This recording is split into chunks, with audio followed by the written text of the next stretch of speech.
So the way that I got into comic books was through my dad. My dad brought back G.I. Joe comics from comic shops he'd find as he traveled around for his work. And I was a big fan of G.I. Joe in the 80s, like a lot of boys my age would have been. I loved the toys.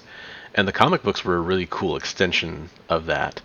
They were written by Larry Hama. They were very grounded in reality, even with the sci-fi overtones of the series. It was much more grounded than the cartoon. And I enjoyed a lot of the characters. I enjoyed a lot of the situations. It went right along with my imaginative play of G.I. Joe at the time. And it really got me into the idea of reading comics. At the same time, my dad and I would go to baseball card shops. And baseball card shops were a huge deal. That was sort of the junk wax era, although at the time we didn't know that. And he loved collecting baseball cards, and I loved spending time with my dad. I thought it was fun. I wasn't necessarily as much into it as he was, even though I did enjoy it. I liked collecting baseball cards, I liked collecting football cards. But a lot of the shops at that era were comic shops and card shops. So when I'd go in there, I'd be exposed to comic books, and it always would catch my interest. And eventually, the X-Men the animated series premiered on TV, and I really became interested in the X-Men and wanting to learn more about them or see what their comic books were about.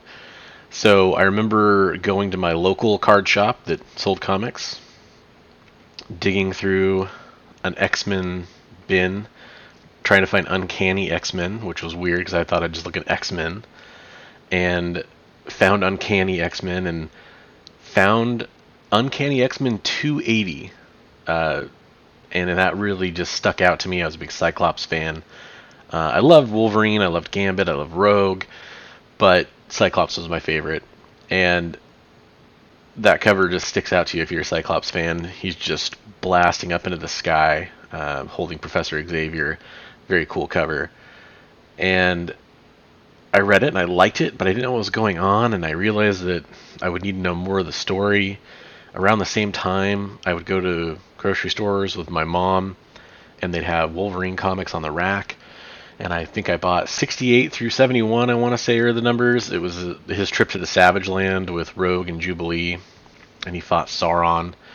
It was a really cool run. Series also written by Larry Hama, which is the writer of the G.I. Joe comics, so I guess I liked his style. And from there, I just wanted to read a lot more X-Men comics, and I did. I bought pretty much every new comic that came out, from Uncanny X-Men 300 on, and then the X-Men 1991 series with Jim Lee doing the art, and just really got involved in that storyline. And of course, liking X-Men comics, you get exposed to other Marvel characters, and I definitely gravitated towards some of the crossover events, and was exposed to a lot of other comics as well in the Marvel side of things. I liked Batman, so I started reading some Batman comics. I grew up comic collecting at the right time to be into Image, so a lot of the Image comics were ones that I read. A lot of just the creator-owned ideas. And I will say that I didn't enjoy many of those comics as much as I enjoyed the Marvel comics. I like Spawn. I don't think it was necessarily my favorite series. I liked a lot of the stuff. I liked the art. And I think that was what a lot of early Image comics were guilty of, is having great art and lackluster stories. And I think that really showed. And I think a lot of people feel the same way. But that art, you can't deny it. But I also learned that I like a balance of art and good story. So that's something that I kind of paid attention to as time went on. Like, does this have both? And it's important. Some people are only art, some people are only story. I like a good mix of both. I think I give art the slight edge because it is a visual medium. So for better or worse, my personality does tend to gravitate towards collecting. And as I quit collecting baseball cards and moved into collecting comic books, I just grabbed anything that seemed interesting to me with my paper route money or money that was given to me for my birthday or whatever, however kids get money, right? Allowances. And I gravitated towards a lot of Marvel stuff, but I collected other things. And eventually, if you collect enough physical comics, you start to need boxes. And I lived with my parents. I had a pretty big room. Just got lucky, and I was able to have a bunch of comic books. And I never thought about the weight and the physical size of a collection. And as I went on to start my career, I moved to a city basically where I couldn't collect comics for a while because there just wasn't a shop, and I didn't want to do subscriptions. It was kind of before a lot of internet subscriptions were really easy to do. So I quit for a while, which helped keep the collection at a manageable size. And then as I moved to a city where I did have access to a comic book shop, I kind of slowly got back into it.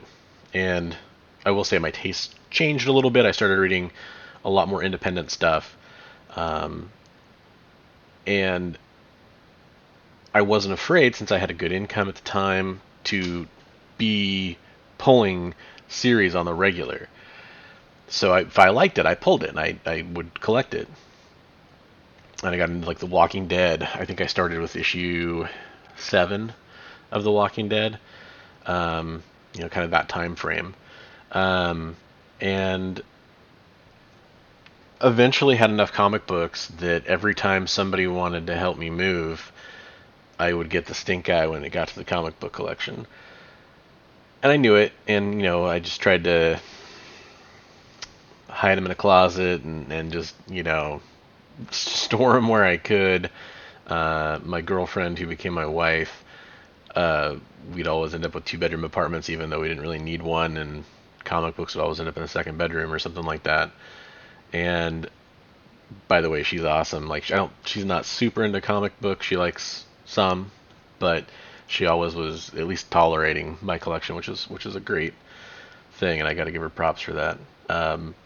But as we moved on to start a family and wanted to downsize all of our physical possessions, we really had to look at this comic book collection, or at least I did, and just thought it was too much. I don't really want to have 16 long boxes worth of comics in a comic book collection ever again. And so as our family grew by one in the form of my beautiful daughter, we decided to get rid of them. It was, I guess, primarily my decision. I went to a local comic book shop, and they were buying comics. And I didn't really realize that times had changed a little bit, and comic books were starting to come back into. For a few years before that, you gotta understand, like, it was actually kind of hard to sell your comic books. People didn't really want them. A lot of them were, especially stuff from the '90s, which is primarily where my stuff was from. So I was pretty happy to find somebody willing to buy them. At the same time, I knew that I had some valuable comics, and I knew I had some stuff that had some sentimental value to me. So what I did is, my friend was gracious enough to let me store my comics at his place for probably way too long. But I went over there over a series of a few visits, and I didn't have a whole lot of time. And I bought a couple short boxes, and I pulled the things that I wanted. I ended up with 4 short boxes, which is more than I had intended. And I said, okay, these are the ones that I'm going to hold on to them because I think they're going to be worth something someday, because I want to pass them down someday, because they have a sentimental value to me, because I know they're worth more than somebody will give me money for it right now, those sorts of things. And so, keep in mind, I pulled the vast majority of the comics I actually cared about, but I also sold, probably 12 long boxes worth of comics, or 14 long boxes worth of comics, for a few $100s. Now, granted, I know many of the things that were in that collection I sold were worth nothing. Nobody cared about, the stuff, a lot of the stuff I had, like uncanny issues in the 300s and 400s. Like, no one cares about that stuff. Avengers comics that came from '90s Costco bags. Nobody cared. But I know there were some things in there now that are worth money. I know I had a Star Wars Heir to the Empire #1, which is a decent comic now. I had some of the God Butcher Thor comics in there that I let go. At the time, wasn't the Knoll craze wasn't around. Donny Cates hadn't made his presence known yet, so I couldn't have known, or I didn't. I don't beat myself up too much for not knowing. Let's put it that way. And still, I kept a lot of the really good stuff that I like. Pretty much everything you're seeing rolled into this video is stuff I either kept or have acquired since then. So don't feel too bad. I definitely got some decent comics, and nothing in my collection was $1,000 book at that time that I got rid of. So no worries. But I did sell a huge chunk of my comic collection, and boy, that's like cutting off a limb. You spend all this time collecting, bagging, boarding, curating, preserving, washing your hands before you read them, all that stuff, and it's something to see it go. In a way, it was freeing though too. And as I had these few short boxes, and I wanted to get back into reading comics, my daughter was getting older. It wasn't something where I was like never gonna have time to read comics anyway, so why bother? And I actually did mostly go towards digital comic books. I read most of my comics digitally now, and I like that a lot. I have a tablet. It's a great experience. Some people don't. I love it. But I didn't want to amass another 15, 16 long boxes of comics. So what do? I do want to collect some comics, though. Like, I want my copy of X-Men 1 someday. I want a Hulk 181. Those are things that, they've always been interesting to me. I've always wanted to go after my grails. So I started watching YouTube videos from comic book YouTubers. Very Gary Comics, Reggie Collects, Economics and Comics, Comic Tom, of course. So I started thinking like, okay, some of these guys have a philosophy I could kind of adopt some of, and I like it. Reggie Collects, for example, has this great idea where try to make your hobby pay for itself. And my interpretation of that idea is to buy stuff I know will be worth money now or in the short term that isn't something I want to collect or own forever necessarily, and intend to sell it down the road. And then I use Economics and Comics channel. He goes over videos going through all the comics that are being distributed and what looks like a key, what looks like it could have importance, what looks like it could gain in value. And so I use that now to buy comic books that I think are going to be worth selling. And in some cases, stuff that I just want to hold on to because I think it's cool, or I like the significance of the event or whatever. Or I buy a variant cover because I'm planning on selling that, and I buy the regular cover for me or whatever. But there's a plan.